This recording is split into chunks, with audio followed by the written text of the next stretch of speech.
G'day, legends. I hope that you're having a fantastic day and so far a fantastic start to your week. Now, today we have a lot to go over. We've got some information that I was sent across from a guy who's been on the channel before, but is definitely anonymous. But after the war, if he will come out, it will be fantastic to speak publicly. But this isn't just some guy on Twitter tapping away. This is a real hitter on the tools and is open and very honest with me as well. Now, of course, we need to talk about the residential building that has been hit down in Belgorod, as well as we'll look at the maps. We'll talk about the North Group, the success that Russia is having there, what Ukraine is saying about this. Of course, we'll look at Shoigu. We'll look at what the Department of Defense from the United States has said about Russia's advancing through Ukraine, as well as some other rounds and strikes, which I think we will find interesting. But first off the bat, I want to talk about what I was sent across last night, as it does confirm a few things. So, the other day, but this is over 2 days, but you nailed it, mate. They are just going to do this like they always do and have done. Now, this is back to my video in response to Combat Vet Reacts Paul about this movement in here. And this guy who there agrees with this. And today's deep state map is actually showing what we spoke about. So, what it is showing here is more movement down Netelove and as well more movement up here near Novoporovsky, where we have exactly spoken about of these prongs coming out and envelopement of there. But we will talk about the map movements in a second. As you can see, there's a lot of red on this map, of course, up in the north also. But he says, you're one of the only ones out there that says what he sees. There's zero critical thinking going on and hasn't since day one. Pro-propaganda, Ukraine is winning when they aren't, is short-term lived, and the ground reality soon becomes apparent. And when it does, and when the penny drops, it's far more devastating and politically embarrassing. And we've spoken about this, that propaganda, while on the pro, can then backfire massively. And I think we're in a ground of that over the past few months with the whole idea that Russia's out of weapons, out of troops, fully degraded, no economy. And then we're seeing this and people are going, hey, what is going on? And I'm very surprised that more people on the platform of YouTube who are watchers, not publishers, aren't asking these specific bloggers, publishers, journalists about like, what's going on? You've been saying for 2 years, it's not matching up. I don't know. But see a problem, stop it or fix it there and then. Instead, it keeps walking into those flames. Terrible, really. Thank you, mate.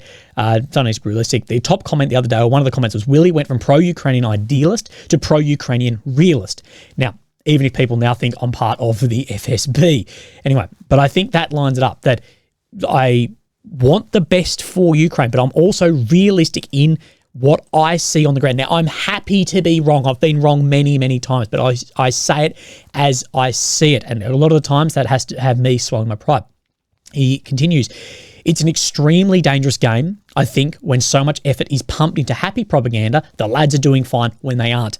When honest analysis is conducted, problems are exposed quickly and fixed. So bringing light to issues rather than just everything is going great. So it shocks me that most pro-Ukrainian accounts aren't the most outraged at things happening, especially with things like defenders' rights, the demobilization and rotation of guys on the front lines. Now, continuing here, I found more and more guys have come forward with anonymous statements from the front purely because I'll actually give the boys a voice, even if that isn't positive.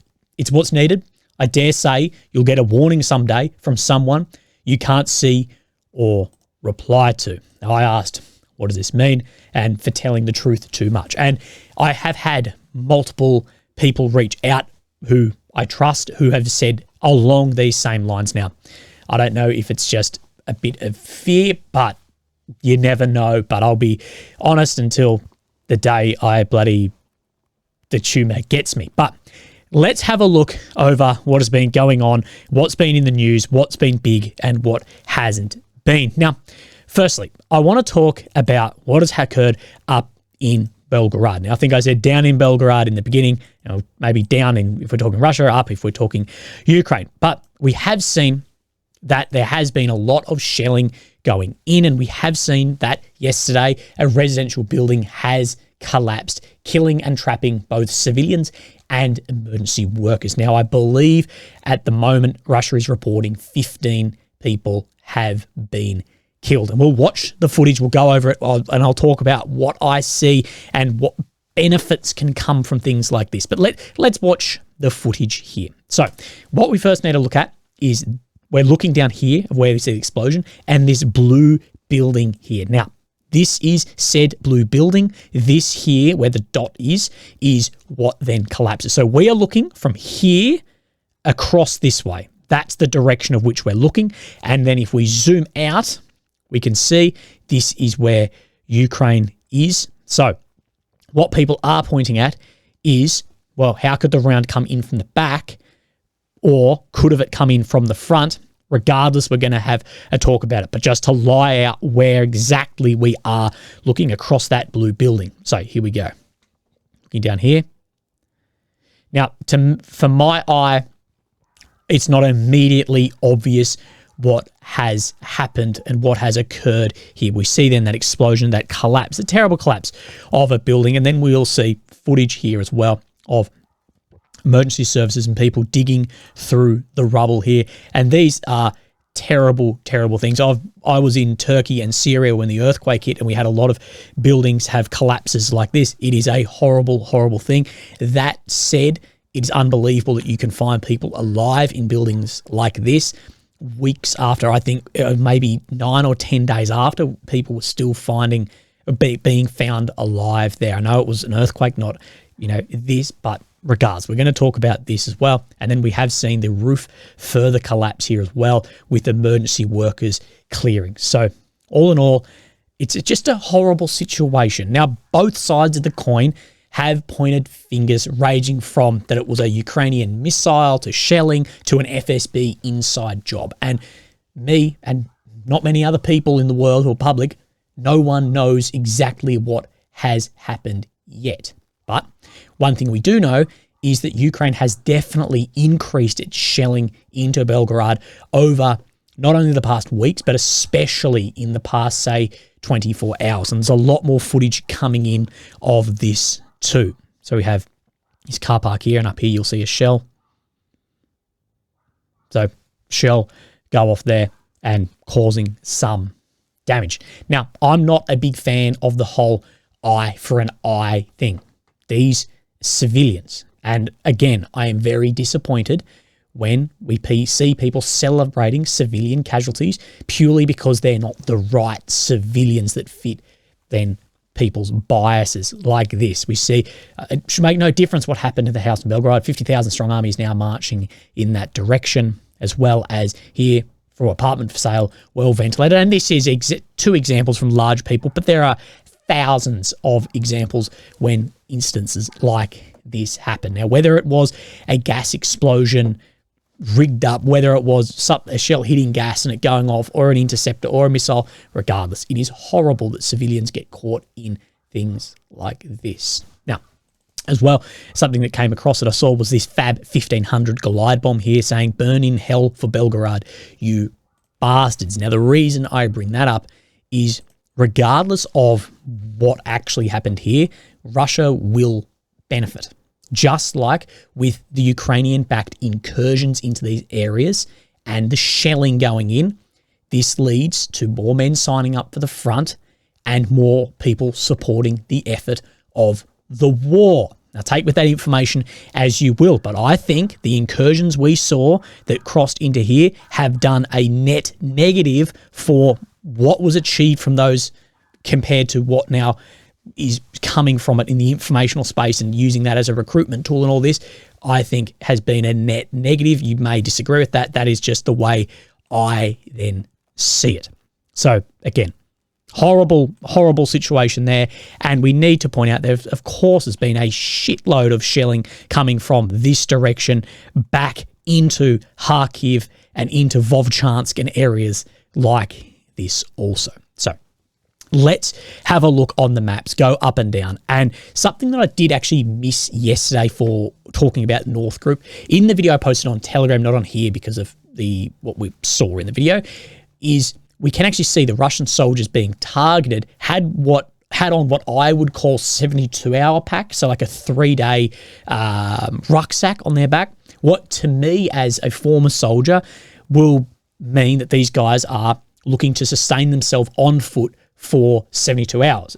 It's heavy, it's cumbersome, but ammo, food, water, things like this. So that tells me that what we see here are forward recon elements, looking out, feeling for where then a larger assault can come through. Now, I've seen claims of thousands of troops have crossed and tens of tanks, and I haven't seen any evidence yet of this. We will see Ukrainian FPV drone footage coming out of striking that, ISR footage coming out. We just haven't seen a lot of that. But let's talk about the North Group as things are becoming, I don't know if it's becoming clearer or actually more murky and muddy, but we can see this further confirmed advancement in here on then the deep state Ukrainian map. So if we take from a point here to point here, we are talking, let's say, 6 kilometers confirmed, which is a hell of a long way into an area.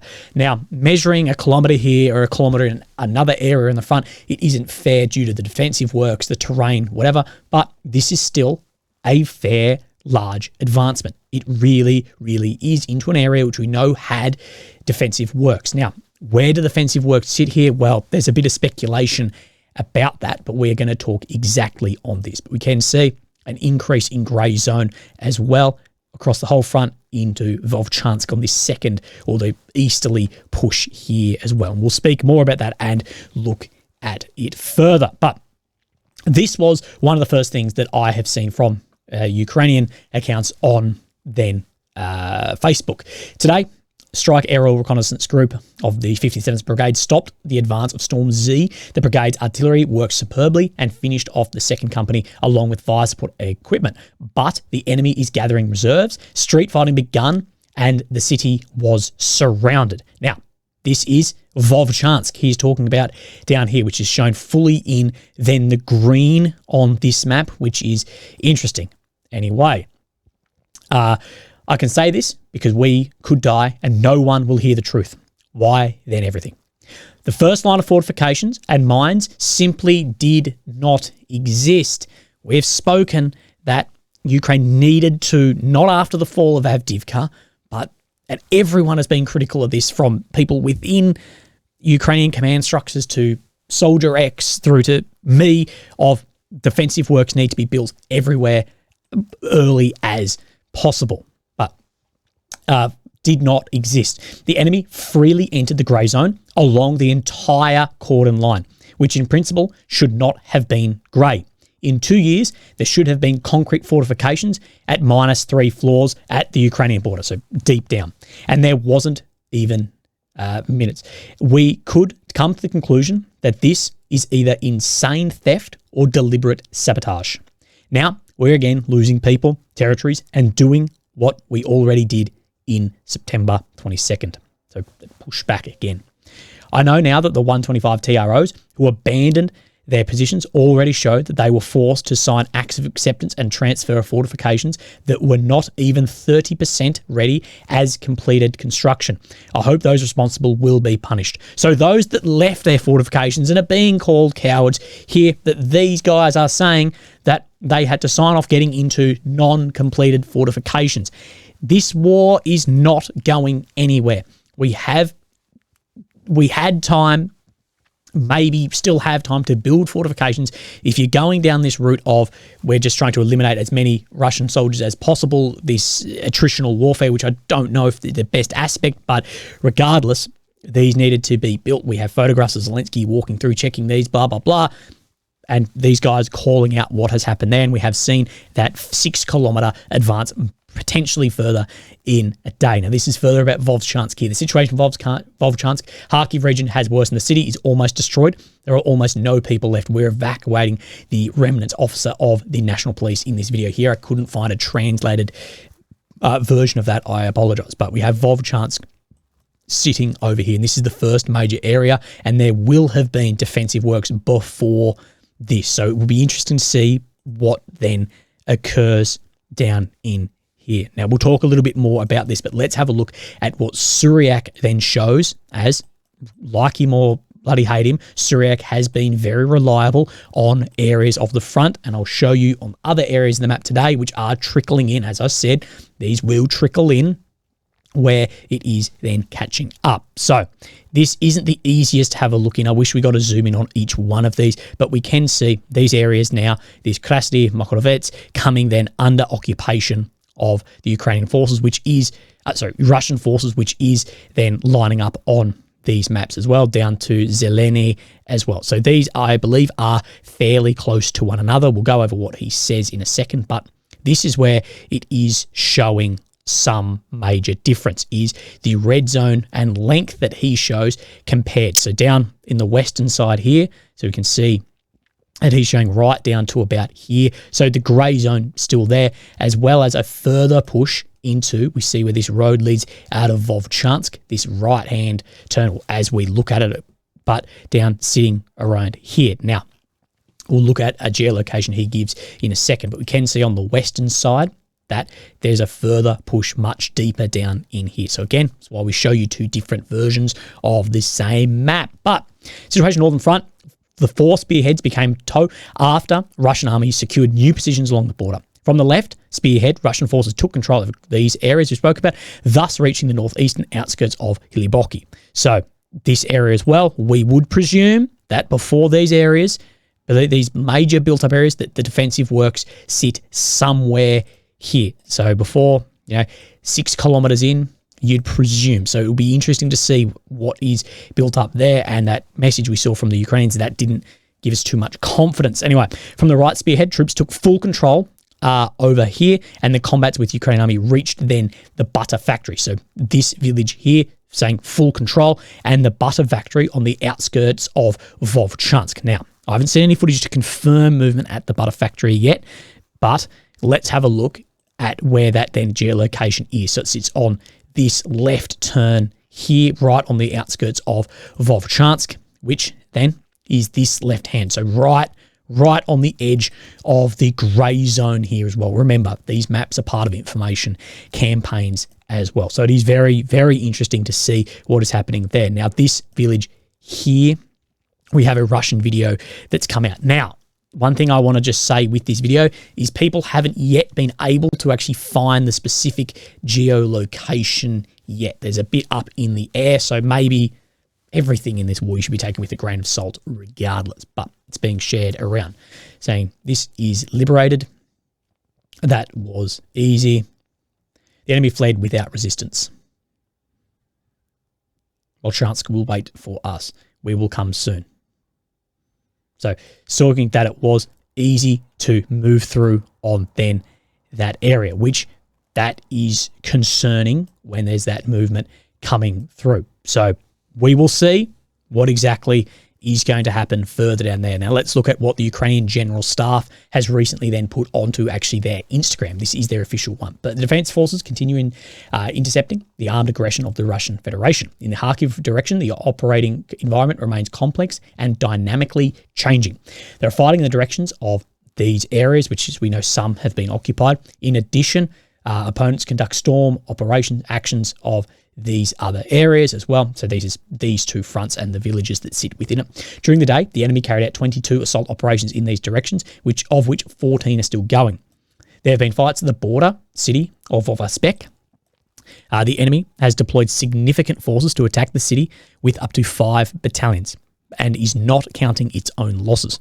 Only killed in this direction, Russian foreigners lost more than 100 occupiers per day. So I will say we haven't really seen either that many losses here either, but we will guess with everything, wait and see. At present, the enemy has tactical success. Measures are planned to destroy an enemy who has wiped into our defense. Our defenders conduct defensive actions, inflict fire on enemy, extensively deploy unmanned systems of drones for recon and mission point strikes and target maximum losses. The deployment of reserves to stabilise the situation is ongoing.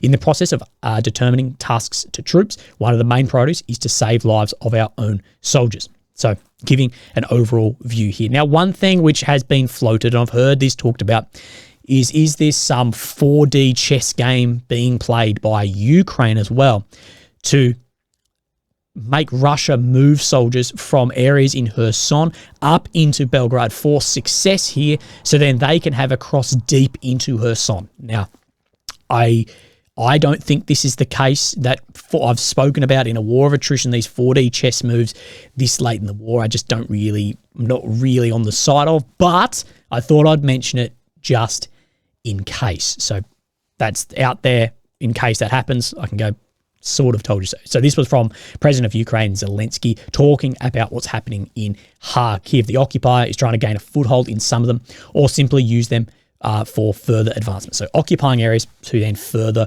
push in particular the outskirts of Vovchansk. The situation is extremely difficult. Same area we spoke about.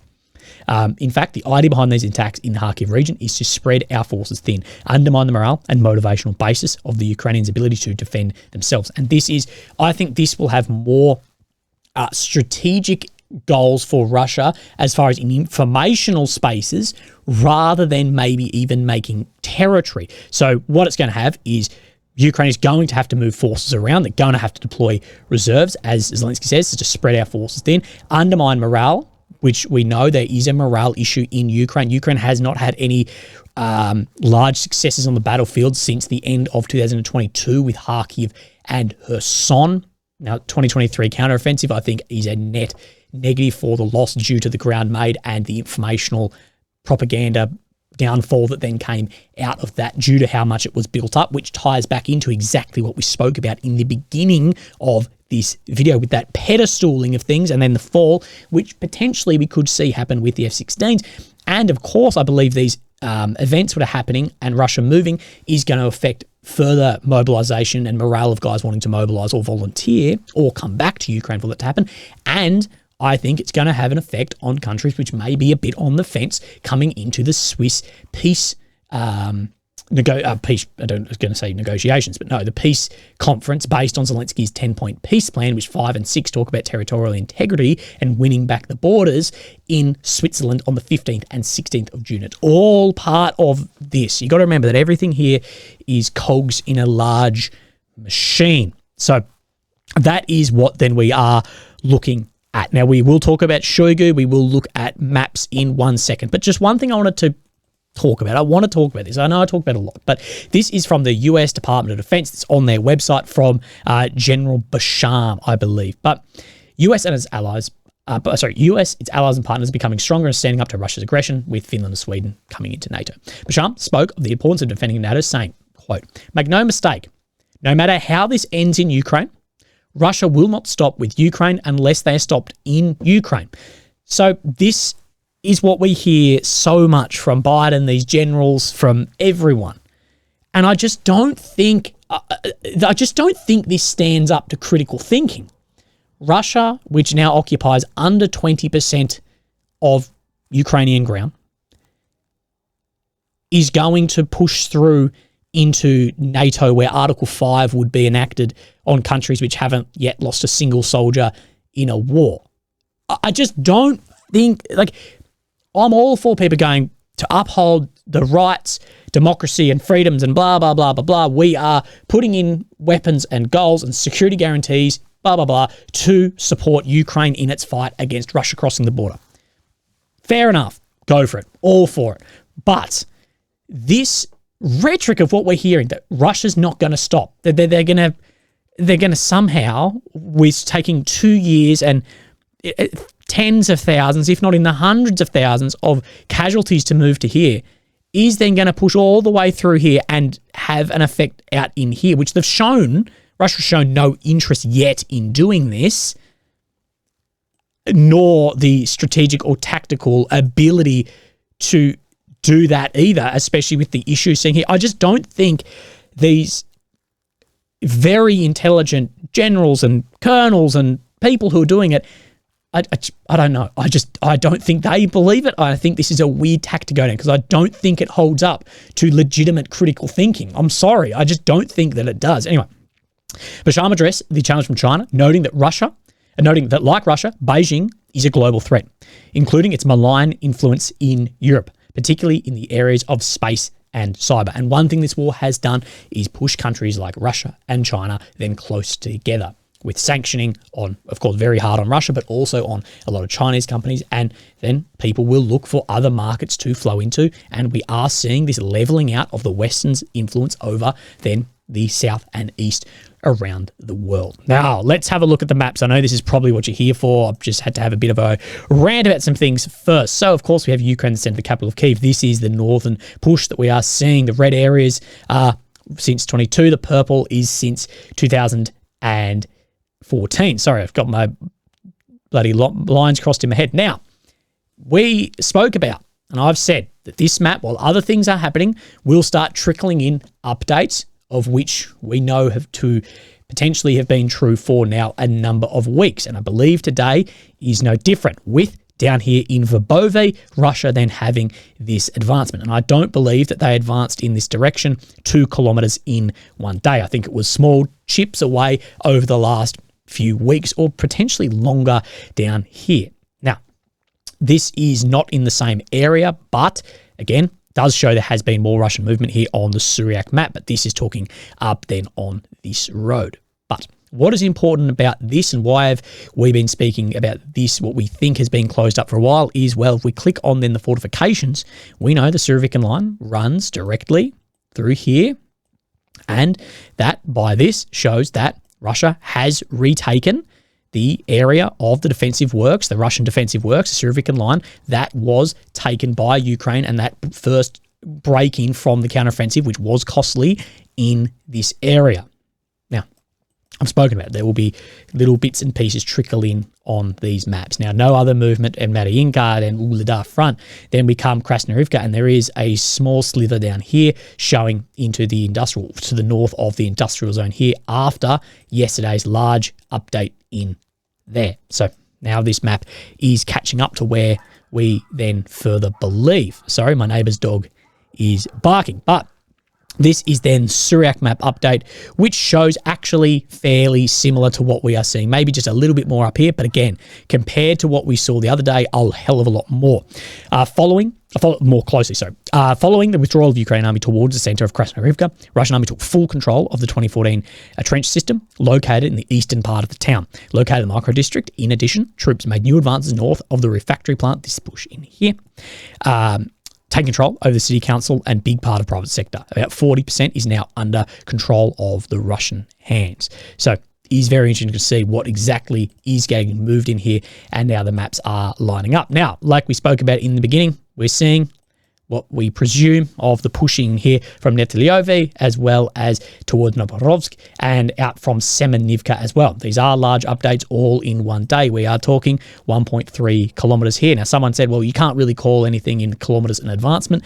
I don't know. Maybe I need a new dictionary or thesaurus. Remember, if this was the other way, what you need to just do is, if this was the other way, how would you then be seeing it? Use that with everything, including not regarded to this war, just things in everyday life.